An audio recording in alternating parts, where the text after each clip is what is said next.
ওনার সাথে ঘনাদা বলে পরিচিত। ঘনাদা এখানে খুব নলেজেবল, তো আমার প্রতিটা ভিডিও সম্বন্ধে এবং আমাদের মানে সেই ব্রিটিশ আমল থেকে যত বাঙালি দেখছি, স্বাধীনতা সংগ্রামী, সাহিত্যিক, তারপরে আহত নীরজচন্দ্র চৌধুরীকে আত্মঘাতী বাঙালি। আর আমি বিপ্লব পাল সম্বন্ধে যতটুকু বুঝেছি, জেনেছি, তাকে আমার মনে হয়েছে আজকে আমি বলি আত্মশুদ্ধি বাঙালি। এই ব্যাপারে আপনার হলো মতামত? দেখো, আমি শুদ্ধি করার চেষ্টা করছি না, কিন্তু একটা জিনিস লোকজনকে বলার চেষ্টা করছি, সেটা হচ্ছে যে অন্ধ হলেই পোলাই বন্ধ হয় না। এখানে সমস্যা হচ্ছে আমার যেটা পশ্চিমবঙ্গের জন্য ভয় হয়, তো তোমাদের বয়স সব 50+, আমাদের বয়স 50+, জীবনটা যেভাবে চলে এসছে হয়ে যাবে। ধরো নতুন যে বাচ্চাগুলো বড় হচ্ছে, এদের সামনে ভবিষ্যৎ কিন্তু খুব কঠিন। কারণ এআই আসার জন্য যে ট্র্যাডিশনাল যে আগে একটা স্কুলের চাকরি হোক বা ডাক্তারি হোক, ইঞ্জিনিয়ারিং হোক, ব্যবসা যেটা করতো, সব কিছুতে একটা উথাল পাতাল পরিবর্তন আসছে, মানে একটা ঝড় আসছে। আর সেই ঝড়টা আসলে ধরো যেটা বলা হয়, অন্ধ হলেই তো প্রলয় বন্ধ হয় না, তো ঝড়টা তো আসছে। এবার কাউকে তো বলতে হবে ঝড়টা আসছে, কারণ লোকে তো দেখতে পাচ্ছে পরে।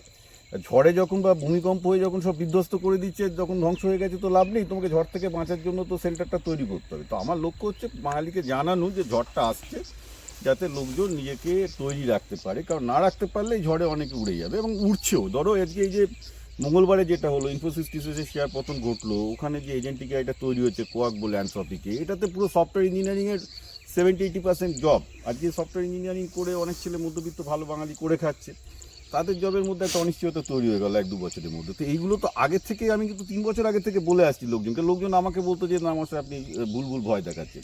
কিন্তু আজকে দেখো, টিসিএস এর মানে 40,000 কর্মী ছিল কলকাতা অফিসে, আমি শুনছি সেটা 20,000 হয়ে গেছে।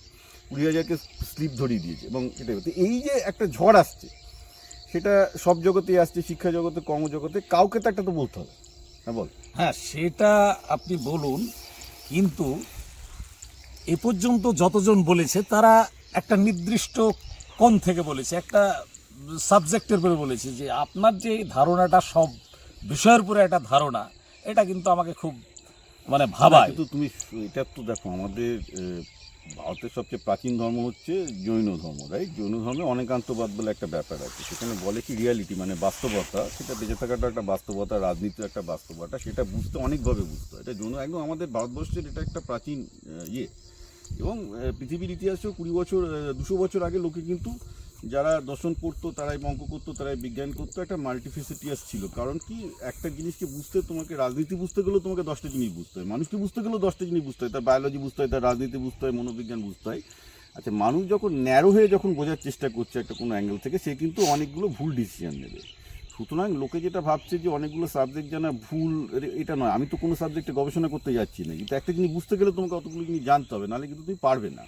নাহলে তোমার জানার পরিধিটা এত ছোট হবে, তুমি একটা ভুল সিদ্ধান্তে পৌঁছাবে। ওই জন্যই ইয়েতে তোমার জৈন ধর্ম বলে অনেকান্তবাদ, যে তুমি একটা রিয়ালিটিকে যখন 4টে অ্যাঙ্গেল থেকে, 360 ডিগ্রি থেকে দেখবে, সব দিক থেকে দেখবে। মানে ধরো একটা রাজনীতিকে যখন তুমি ক্ষমতার দিক থেকে দেখছো, মনোবিজ্ঞানের দিক থেকে দেখছো, বিজ্ঞানের দিক থেকে দেখছো, ইতিহাসের দিক থেকে দেখছো, তবে দেখবে রাজনীতিতে তোমার বোঝাটা একটা সম্পূর্ণ হয়েছে। সুতরাং তোমাকে ওই সব ব্যাপারে ওই জিনিসটা না জানলে কিন্তু তোমার বোঝাটাও অর্ধেক থেকে যাবে, তখন তুমি ভুল সিদ্ধান্ত হবে। আর একটা বিষয়, আমাদের এ পর্যন্ত ভারতবর্ষের প্রশাসনিক ব্যাপারটা নিয়ে কেউ ডিটেলসে বলেওনি। এইটা আপনার মুখ থেকে আগামী দিনে শুনতে চাই। হ্যাঁ, এটা আমি করে শেষ করছি। প্রথমত এর জন্য আমি প্রথমেই বলবো যে আমি যিনি শ্রদ্ধেয় সৈফুদ্দিন চৌধুরীর কাছে, যিনি জানেন যে একসময় সিপিএমের নেতা ছিলেন এবং আমাদের কাটোয়ার 5বারই এমপি ছিলেন, তার কাছে আমি কিন্তু ভীষণভাবে কৃতজ্ঞ। কারণ উনার সাথে না সংস্পর্শে আসলে আমি জানতেও পারতাম না যে ভারতবর্ষের রাজনৈতিক সংস্কার এবং কনস্টিটিউশনের কী হাল এবং কেন সংস্কার দরকার। কারণ প্রথম টিডিএস এই দাবিগুলো তুলেছিল। আমি যেগুলো বলছি, উনি প্রথম আমাকে বলেছিলেন যে দেখো, মেন সমস্যা হচ্ছে এটা বিজেপি কংগ্রেস সিপিএম করে কিছু হবে না, প্রবলেম স্ট্রাকচার। আমি একটা সিম্পল এক্সাম্পল উনি দিতেন, যে ধরো আজকে পঞ্চায়েত বা মিউনিসিপ্যালিটি ইলেকশন কেন পার্টি ভিত্তিক হবে? পৃথিবীতে কোনো জায়গায় পঞ্চায়েত আর তোমার মিউনিসিপ্যালিটি ইলেকশন পার্টি ভিত্তিক হয় না।